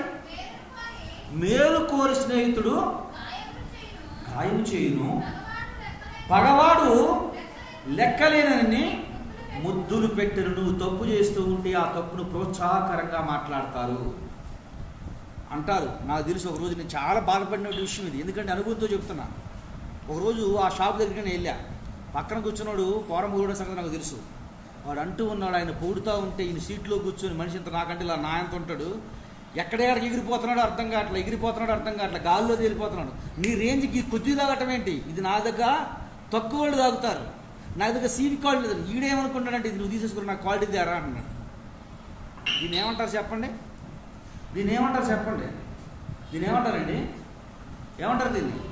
నీ లెవెల్కి, నీ స్థాయికి, నువ్వు పెట్టిన షాప్కి, నీకున్న రేంజ్కి ఈ సీపీకి నువ్వు తాగకూడదు. దీనికంటే క్వాలిటీ తాగాలి నువ్వు. ఈ సీపీ ఎవరు తాగాలి? నాకు ఇచ్చేయాలి. లెక్కలేని ముద్దులు, పగవాడు లెక్కలేని ముద్దులు పెట్టును. నీ మేలు కోరే స్నేహితుడు ఏం చేస్తాడు? నిన్ను గద్దిస్తాడు, గాయం చేస్తాడు. జనంలో గదే నువ్వు చేసేది తప్పు, నీ కుటుంబాన్ని సరి చేసుకో, నీ బిడ్డలకు పెట్టుకో, ఇంకా తీసుకెళ్ళి నీకు అవసరమైతే నీకు అంతా ప్రేమ కలిగి ఉంటే, దిక్కు మొక్కు లేకుండా బాధల్లో ఇబ్బందుల్లో ఉంటారు, వాళ్ళని ఆదరించు, ఇదిగో వాళ్ళకి సహాయం చేయి అని చెబుతాడు నిజమైన స్నేహితుడు. దావీదు గారు చెప్తున్నాడు ఈ మాట, నేనుగా చెప్పింది దావీదు గారు చెప్తున్నాడు. నేను పాడైపోయారా నాయన, అహితోఫెలు నా స్నేహితుడని నమ్మాను, నా స్నేహితుడని నమ్మాను, నా కష్టంలో తోడుకుంటాడని నమ్మాను. నాకు ఎప్పుడైతే ఇబ్బంది వచ్చిందో, నాకు ఎప్పుడైతే బాధ వచ్చిందో, మీకు ఒక విషయాన్ని నేను ఈ మైక్లో చెప్పకూడదు, ఒక విషయం చెప్తాను. నేను పాత చర్చిలో, పాత మందిరంలో ఉండగా నేను బెస్ట్ ఫ్రెండ్ అని ఒక వ్యక్తిని అనుకునేవాడిని, స్నేహితుడు, చాలా స్నేహితులు అనుకునేవాడిని. ఇది నా అనుభవంతో చెప్తున్నటువంటి మాట. ఒక ఉద్యోగం చేస్తూ ఉన్నాను, ఉద్యోగం చేస్తున్నట్లు బాగా తిరిగేవాడు మందిరంలోనే. బెస్ట్ ఫ్రెండు అంటే లక్షణాలు చెప్తాడు. అప్పటి నుంచి ఫ్రెండ్షిప్ కట్ చేశాను. ఆ వ్యక్తి అన్నాడు, ఎప్పుడు కూడా ధారాళంగా దేవుని కృపను బట్టి దేవునికి ఇచ్చి నా జీవితం ఈరోజు ఈ స్థితిలో ఉందంటే, ఈ పరిస్థితిలో ఉందంటే, ఈ మధ్యలో ఈ విధంగా ఉన్నాను అంటే దేవునికి ఇచ్చే విషయంలో ధారాళం దాతృత్వం ఎక్కువగా ఉంటుంది నాకు. నేను క్రీస్తుని ఎరిగింది మొదలు, క్రీస్తుని తెలుసుకుంది మొదలు, దేవునికి ఇచ్చే విషయంలో దాతృత్వం కలిగినటువంటి వ్యక్తిని ధారాళంగా ఇచ్చేవాడిని. అటువంటి సమయంలో నా జాబ్ పోయింది. జాబ్ పోతే మా తాత కూడా ఉన్నాడు. మా తాతతో ఇంకొక వ్యక్తి దగ్గరికి వెళ్ళి చెప్తూ ఉన్నానంట, ఆడు పని అయిపోయింది, ఆడికి ఏదైనా డబ్బులు అవసరమైతే మీరు ఎప్పుడు ఏవో కాకుండా అని చెప్పి, ఊరు దుర్మార్గుడా, అందుకే కదా దేవుని వాక్యం తెలియజేస్తూ ఉంది. వాడు నిజమైన స్నేహితుడు అంటారా? దేవుని బిడ్డరా, దేవుని వాక్యం తెలియజేస్తూ ఉంది, నీ మేలు కోరేవాడు నువ్వు తప్పటడుగు చేస్తూ ఉంటే, తప్పు చేస్తూ ఉంటే నిన్ను గద్దిస్తాడు. తప్పుడు నడక నడుస్తూ ఉంటే నిన్ను హెచ్చరిస్తాడు. నువ్వు తప్పు చేస్తున్నావు, నువ్వు సరి చేసుకో, సరివైపుకు నీ ప్రయత్నం చేయి. నీ నడక బాగోలేదు, నీ మాట తీరు బాగోలేదు, నీ ప్రవర్తన బాగోలేదు, నువ్వు చదువుకోవాల్సిన చాలా ఉన్నాయి, సరి చేసుకోమని హెచ్చరిస్తాను. కానీ ముద్దులు కోరే మేలు నీ కీడు చేయవాడు నిన్ను అనేకమైన ముద్దులు పెడతాడు. అదే పాపంలో పడి ఉండగా ఆ పాపాన్ని ప్రోత్సహిస్తాడు. భలే చేస్తున్నావు, భలే తాగుతున్నావు. నేను చెప్పానే నీకు సీప్ క్వాలిటీ ఇది నేను ఆఫ్టర్ నాలంటోడు తాగుతారు, నువ్వు ఇంకా క్వాలిటీ తాగుతావు, ఇంకా పొడుగున తాగుతావు, ఇంక ఎత్తున తాగుతావు అంటే ఈ పిచ్చోడికి ఏం తెలియక అర్థం కాక ఇచ్చేస్తున్నాడు. అక్కడ మనం గద్దించిన మన మాట వినే పరిస్థితులు లేవు. ఎందుకు ఈ మాట చెబుతూ ఉన్నాను అంటే, బహుశా మనం ఏదైనా దేవునికి విరోధంగా నడక నడుస్తున్నప్పుడు, కుటుంబానికి విరోధమైన నడకలో మనం నడుస్తూ ఉన్నప్పుడు, తల్లిదండ్రులకి అవిధేయతగా బ్రతుకుతూ ఉన్నప్పుడు ఇలా ప్రోత్సహిస్తున్నారు. దేవుని వాక్యం కూడా గద్దిస్తుంది. మనం తప్పు చేస్తుంది, నువ్వు తప్పు చేస్తున్నావు గద్దిస్తుంది. మనం గద్దించినా సరే ఆ పని చేస్తూ ఉన్నాం అనుకోండి, అప్పుడు నువ్వు తప్పు చేస్తున్నావు గద్దించేవాడు కాక నీ తప్పును ప్రోత్సహించే స్నేహితుడు అనుకోండి, కట్ చేసుకోండి. ఈ రోజు నుంచే నాడు నీ బెస్ట్ ఫ్రెండ్ కాదు.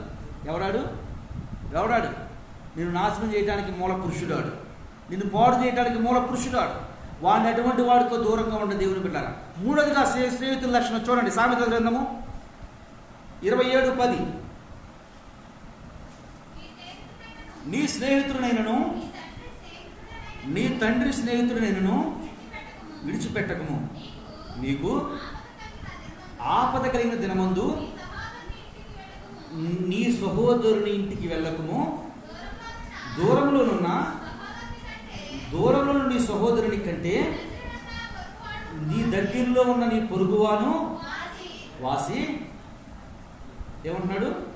నీ తండ్రి స్నేహితుడిని, నీ స్నేహితుడిని కంటే. నిజంగా స్నేహితుడు అంటే ఎవరు నాకు కావాలి? ఇప్పుడు స్నేహితుడికి ఉండవలసిన లక్షణాలు యేసయ్య చెప్పాడు. నిజమైన స్నేహితుడు ఎవరు? చూడండి ఒకసారి, నిర్గమాకాండము 33:11. నిర్గమాకాండం 33:11. ఒక్కడు కాదు, ముగ్గురు సాక్ష్యం ఇస్తున్నారు నిజమైన స్నేహితుడు ఎవరు అనేది. ముగ్గురు సాక్ష్యం ఇస్తున్నారు. ఆ ముగ్గురు సాక్ష్యాన్ని మనం తీసుకుందాం ఈ రోజున. జాగ్రత్త రాసుకోండి. ఆ ముగ్గురు సాక్ష్యాన్ని ఈరోజు తీసుకుందాం మనం. ఈ లోకంలో స్నేహితులు ఉండటం తప్పు కాదు, స్నేహితులు ఉండాలి. కానీ బెస్ట్ స్నేహితుడు ఎవరు, బెస్ట్ ఫ్రెండ్ ఎవరు? ఒక్కసారి ఈరోజు మనం ఆలోచించుకుందాం. ఎందుకంటే ఈ లోకం అనే పాపంలో మనం యుద్ధం చేయాలి కనుక. నీకు శక్తి సరిపోనప్పుడు, బలం సరిపోనప్పుడు నువ్వు యుద్ధం చేయాలి అంటే, యుద్ధంలో కొనసాగాలంటే, విజయం నువ్వు పొందాలంటే ఈ లక్షణాలు కలిగి ఉండాలని చెప్పినటువంటి దేవుడు. అసలు స్నేహితుడు అంటే ఎవరు? ఎవరితో నువ్వు స్నేహం చేయాలో చూడండి ఒకసారి. చూడండి, మనుషుడు తన స్నేహితుడితో మాట్లాడినట్లు యెహోవా మోషేతో. మన దేవునికి స్తోత్రం. స్నేహితుడు ఎవరమ్మా? ఈ తప్పు అని చెప్పింది ఎవరు? ఇలా ఉంటాడు లక్షణాలని చెప్పింది ఎవరు? నువ్వు తప్పు చేస్తే నువ్వు తప్పు అని గద్దించేది ఎవడు? దేవుని వాక్యమే. ఆదివారం ఆరాధన మాట్లాడడం దగ్గర గద్దించేది ఎవరు? దేవుని వాక్యమే. నువ్వు తప్పుగా నువ్వు నోరు మాట్లాడకూడదని గద్దించేది ఎవరు? దేవుని వాక్యమే. నువ్వు పాపం వైపు నీ కళ్ళు పరిగెత్తకూడదని నువ్వు గద్దించేది ఎవరు? దేవుని వాక్యమే. దేవుని వాక్యమే. ఈరోజు దేవుడు అడుగుతూ ఉన్నాడు, వాక్యంతో స్నేహం ఉందా? చీచి ఆ మాట చెప్పకండి. సీరియల్తో బాగా ఉంది మా స్నేహం. సీరియల్ అంటే మా చెవులు పోసేసుకుంటాం, చెవులు తెగిపోతాయి. ఏం నేర్చుకుంటారు సీరియల్లో నుంచి? సీను ఒక రోజు అంటున్నాడు, నేను వింటలేదని, సీను జియో ఫోన్ తీసుకో, సీరియల్ కూడా బాగా వస్తాయి. ఏమొస్తాయంట? జియో ఫోన్ అంటే సీరియల్ కూడా బాగా వస్తాయంట. నిజంగా దేవుని సేవకులు ఉన్నాడని కానీ, దేవుని వాక్యం వెళ్తున్నామని కానీ, మందిరానికి వెళ్తున్నామని కానీ, మన జీవితంలో నేర్చుకోవాలని కానీ ఏమి లేదు. వస్తున్నాం, వెళ్తున్నాం. ఎందుకనంటే ఒకరోజు ఒక మాట ఇచ్చాడు. ఎవరికి? భారతికి మాట ఇచ్చాడు, ఆదివారం ఆరాధనకు వస్తానని. ఆ మాట నిలబెట్టుకోవడానికి వస్తున్నానే తప్ప దేవుని సన్నిధిలోకి వస్తాను, అయ్యా నా కుటుంబం బాగుండాలి, నా పిల్లలు స్థిరంగా ఉండాలి, కేనా నేను అలవాట్లు మానుకుంటున్నానా మానుకోవట్లేదా, ఇదిగో వాళ్ళందరూ ఆ స్థితిలో ఉన్నారు, నేను కూడా ఆ స్థితిలో ఉండాలి, నాకంటే చిన్నోడే పాస్టర్ గారు చక్కగా వాక్యం చెప్తున్నాడు, నేను కూడా అలా గౌరవించబడాలి. ఏమో నాకు అవసరం లేదు అది. అవి నాకేం అవసరం లేదు. భారతీయకి మాట ఇచ్చా, భారతీయ మాట నేను ఏం చేస్తున్నానమ్మా? భారతీయ మాట నిలబెట్టుకుంటున్నా.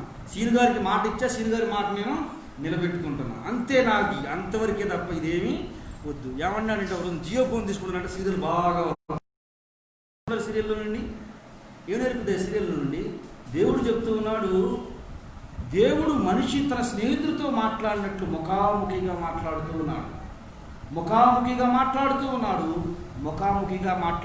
నిజమే, ఎవరికైనా ఉంటుంది ఆలోచన, నేను చేసింది నా పిల్లలు చేయకూడదని ఉంటుంది. నిజం చెప్పాలంటే ఇంగ్లీష్ సరిగ్గా రాదు నాకు, పిల్లలు ఇంగ్లీష్ రాస్తారు, రైటింగ్ బాగోదు నాది, నా పిల్లలే రాస్తారు. నేను అనుకుంటా, ప్రభా వీరిని ఇంకా ఉన్నతమైన స్థానంలో తీసుకెళ్ళి ప్రభావం అనుకుంటా. నీకు లేదా ఆలోచన?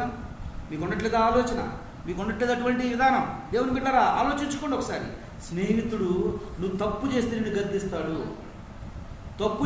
గద్దిస్తాడు, నువ్వు బాధల్లో ఉంటే లోకంలో ఏ స్నేహితుడిని వదిలిపెడతాడు, ఏ బంధువులు వదిలిపెడతాడో తప్ప నేను ప్రకటిస్తున్నటువంటి ఈ స్నేహితుడు దగ్గరికి తీసుకుంటాడు. అందరూ వదిలేయచ్చు నిన్ను, అందరూ నెట్టేయచ్చు నిన్ను, నువ్వు నాకు అవసరంగా తోసేయచ్చు నిన్ను, నీ సొమ్ము తిన్నవారు, నీ కష్టాన్ని తిన్నవారు అందరూ వదిలేయచ్చు. కానీ నేను ప్రకటిస్తున్నటువంటి స్నేహితుడు నువ్వు బాధల్లో ఉంటే నీకు దగ్గరగా ఉంటాడు, నువ్వు ఇబ్బందుల్లో ఉంటే నీకు దగ్గరగా ఉంటాడు. అంటాడు, అయ్యా నీ కొరకు నా ప్రాణాన్ని పెట్టాను, మరలా నీ ప్రాణం పెట్టాను, నీ కొరకు నా ప్రాణాన్ని పెట్టాను. నాకంటే నిజమైన స్నేహితులు ఎవరైనా ఉన్నారా అని చెబుతూ ఉన్నాడమ్మా. నేను ప్రకటిస్తున్నటువంటి దేవుడు. ఇటువంటి స్నేహితులు ఉన్నారా మీకు? ఇటువంటి స్నేహితులు కలిగి ఉన్నారా మీరు? ఇటువంటి స్నేహితులతో మాట్లాడుతున్నారా మీరు? ఇక్కడ అంటూ ఉన్నాడు, దేవుని వాక్యం తెలియజేస్తూ ఉంది, ఒక మనుషుడితో మాట్లాడినట్టు దేవుడు మోషేతో మాట్లాడుతున్నట్టు అనుభవం మీకుందా? దేవుని పెట్టారా? ఎప్పుడైనా దేవుడు మాట్లాడినట్టు అనుభవం మీకుందా? మరి ఎటువంటి స్నేహితులతో మాట్లాడిన అనుభవం మీకు? నిష్ప్రయోజనమైనటువంటి మాటలు, ఉపయోగమైనటువంటి మాటలు, ఉపయోగపడినటువంటి మాటలు, వ్యర్థమైనటువంటి మాటలు, ఉపయోగమైనటువంటి ఎవరికి ఆ మాట వల్ల ఏ ప్రయోజనమైనటువంటి మాటలు, దేనికి ఉపయోగం లేదు. దేవుడు దేనికి ఉపయోగం లేదు. దేవుడు అంటూ ఉన్నాడు చూడండి ఒకసారి, యోహాను సువార్త 15వ అధ్యాయం 15వ వచనం. యోహాను సువార్త 15వ అధ్యాయం 15వ వచనం.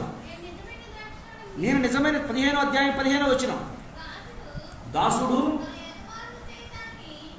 తన యజమానుడు చేయని దానిని ఎరుగుడు గనుక దాసులు అని పిలవక, ఏమన్నాడమ్మా దేవుడు? స్నేహితుడా అని పిలుస్తున్నా నేను. నువ్వు తప్పు చేస్తే నిన్ను గద్దిస్తా, నువ్వు బాధల్లో ఉంటే నీ దగ్గరగా ఉంటా. నీ తండ్రి ఎరిగినటువంటి దేవుడిని నన్ను వదిలిపెట్టుకోకు, నీ స్నేహితులను నన్ను వదిలిపెట్టుకోకు. నీ తండ్రి ఎరిగాడు కదా, అయినా నువ్వు నన్ను వదలక. ఏమన్నాడు? సామెత గ్రంథం 27వ అధ్యాయం చూడండి ఒకసారి. 17 వచ్చినాడు 27:10 ఏమన్నాడు చూడండి ఒకసారి, చూడండి అమ్మా. 27:10 సామెత 27:10 సామెత 27:10. నీ స్నేహితుడినైనను నీ తండ్రి స్నేహితుడినైనను విడిచిపెట్టకుము, నీకు ఆపద కలిగినప్పుడు నీ సహోదరునింటికి వద్దు, నా ఇంటికి రామంటున్నాడమ్మా దేవుడు. నా ఇంటికి రా, నా ఇల్లు దూరంగా లేదు, నీ ఇంట్లోనే ఉంది. నువ్వు ఎక్కడెక్కడికో వెళ్ళాలి, కానీ నేనే నీ దగ్గరికి వస్తా. నువ్వు ఎక్కడెక్కడికో వెళ్ళాలి, లోకంలో బ్రతుకుతూ ఉన్నప్పుడు అక్కడికి ఎదురు రావాలి. కానీ నేను ప్రకటించే స్నేహితులు నువ్వు ఎక్కడికి వెళ్ళవసరం లేదు. నువ్వు ఎక్కడ ఏ స్థలం ముందు ఏ ప్లేస్లో ఉన్నావో అక్కడికి వచ్చేస్తా.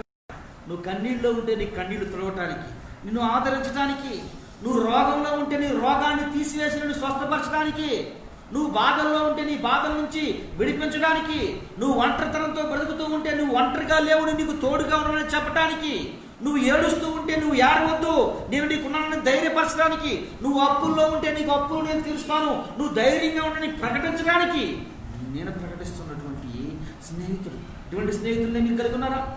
ఇటువంటి స్నేహితుల్ని మీరు కలిగి ఉన్నారా? ఈ లోకంలో యుద్ధం చేయాలి అంటే, యుద్ధం పట్ల విజయం నీకు రావాలి అంటే నువ్వు ఎక్కడికెక్కడికో వెళ్ళిపోవచ్చు. నీ జీవితంలో గడిచినటువంటి కాలంలో అక్కడున్నాడు వెళ్ళిపోవచ్చు. కానీ ఈ స్నేహితుడు చెప్తూ ఉన్నాడు, నువ్వెక్కడుంటే అక్కడ నేను వస్తాను. నువ్వు చేసే ఆ తప్పిదం చేశానని చెప్పి దాసుడు పిలుస్తాను. బాధపడుతున్నావా? నీ నోరు, నీ మాట, నీ చూపు, నీ ప్రవర్తన, నీ తలంపులు చెడిపోయాయి కనుక దాసుడు అనుకుంటాననుకున్నావా? కాదు. నేనేమంటాను? నేను చదవండి అమ్మ, 15 వచ్చిన చదవండి. ఏమంటున్నాడు?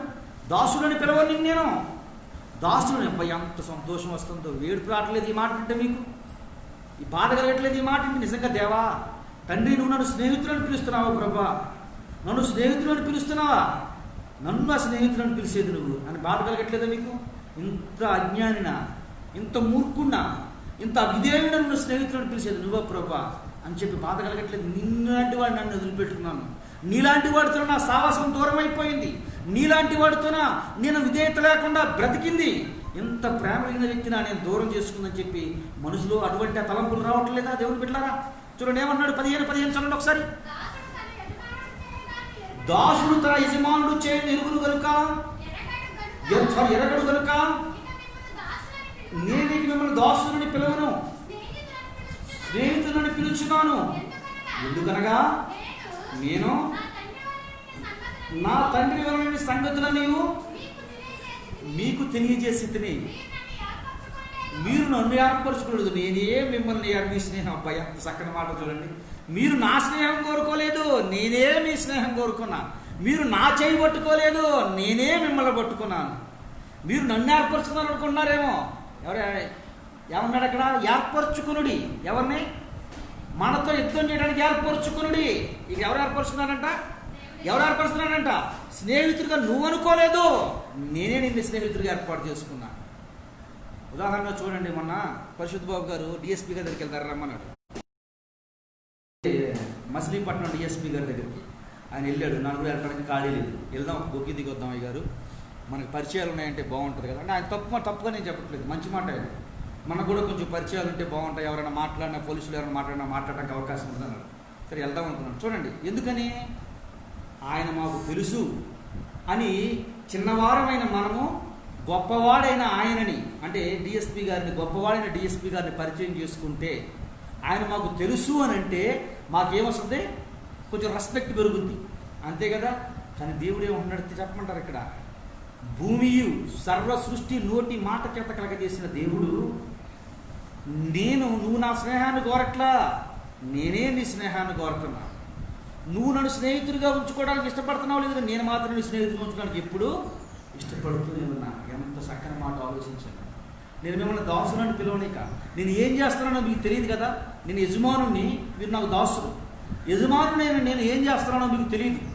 అయితే స్నేహితుడు తెలుసుద్ది ఏం చేస్తున్నాడు. చూడండి ఒకసారి, ఒక మనుషుడు యవనస్తుల్లో ఉన్నటువంటి ఆలోచనలన్నీ ఎవరికి తెలుస్తాయి చెప్పండి? ఎవరికి? తల్లిదండ్రులు తెలుస్తాయా? స్కూల్ టీచర్లు తెలుస్తాయా? ఎవరు తెలుస్తాయి? రెండు తెలుస్తుంది. ఇప్పుడు దేవుడు ఏమంటున్నాడు? నా మనసులో ఏముందో మీకు తెలియదు. ఎంత చక్కని మాట ఆలోచించండి, ఎంత చక్కని మాట ఆలోచించండి. నేను మిమ్మల్ని ఇక దాసులని పిలవను, ఏమని పిలుస్తా?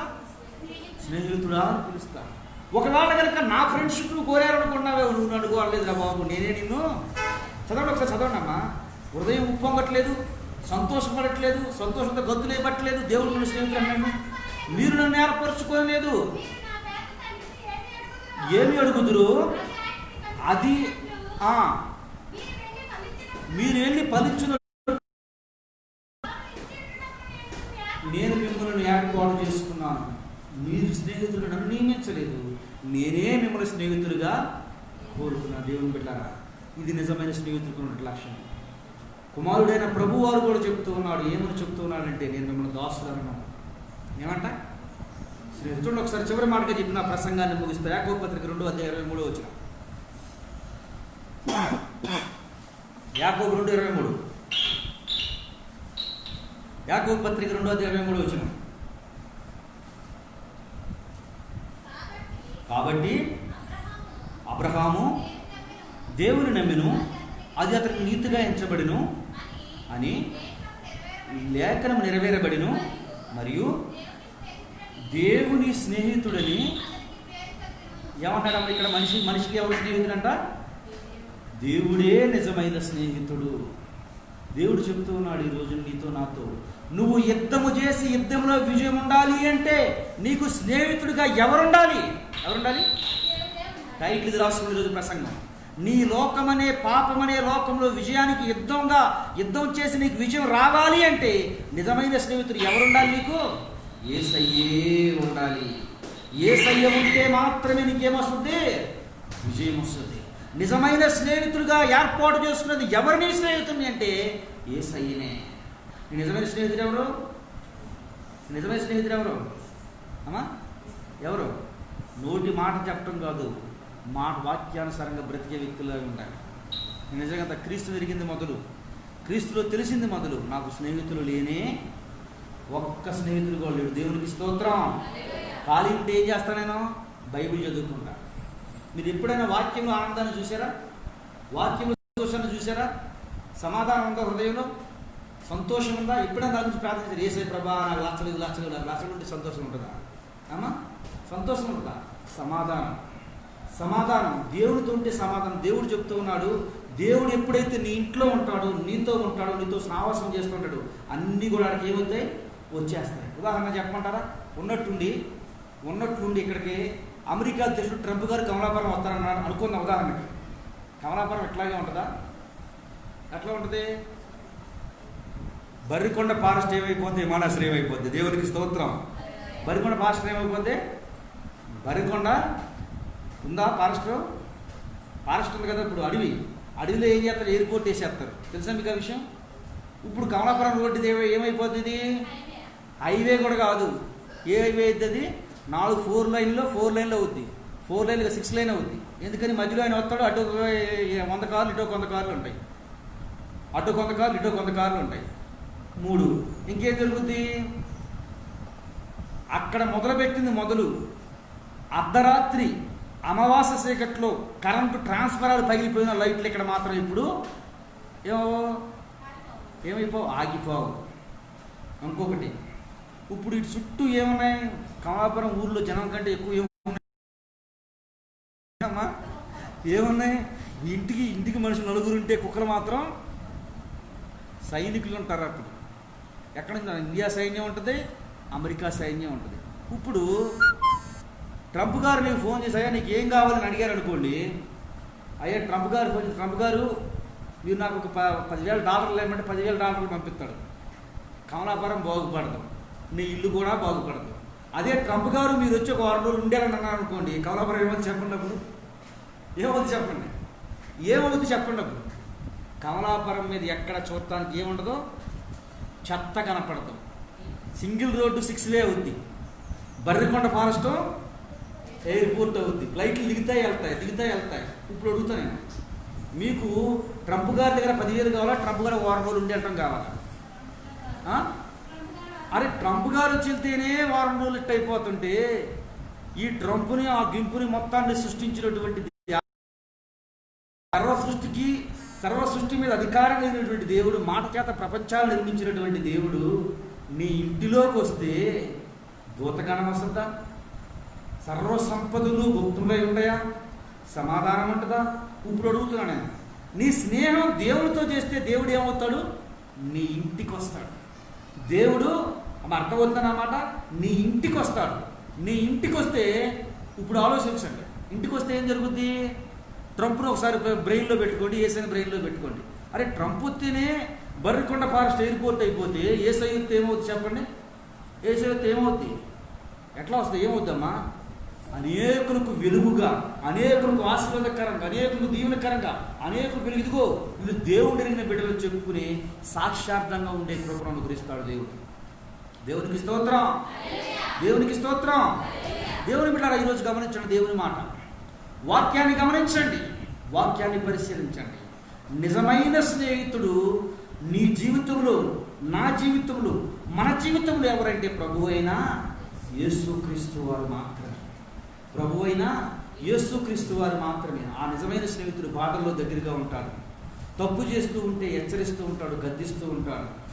బాధల్లో ఉంటే ఆదరిస్తూ ఉంటాడు, ఇబ్బందుల్లో ఉంటే ప్రోత్సహిస్తూ ఉంటాడు. అంతే తప్ప నువ్వు తప్పును ప్రోత్సహించేవాడు కాదు.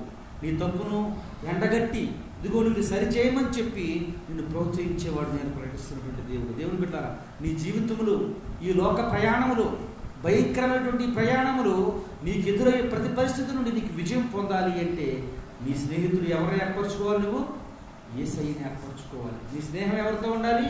యేసయ్యతో ఉండాలి. నువ్వు యేసయ్యతో ఏం చేయాలి? రోజు మాట్లాడాలి. రోజు యేసయ్యతో నువ్వు మాట్లాడాలి. యేసయ్య నీతో మాట్లాడాలి. మాట్లాడి నీవు అనేకులకు సాక్షిగా, సాక్షాత్తం అనేకు దీవెనకరంగా ఉండే కృప పరిశుద్ధాత్మ దేవుడు మనకు దయచేయునుగాక. ఆమేన్. మహిమాన్వితుడు మహాగణుడు తండ్రి, వందనములు, స్తోత్రములయ్యా.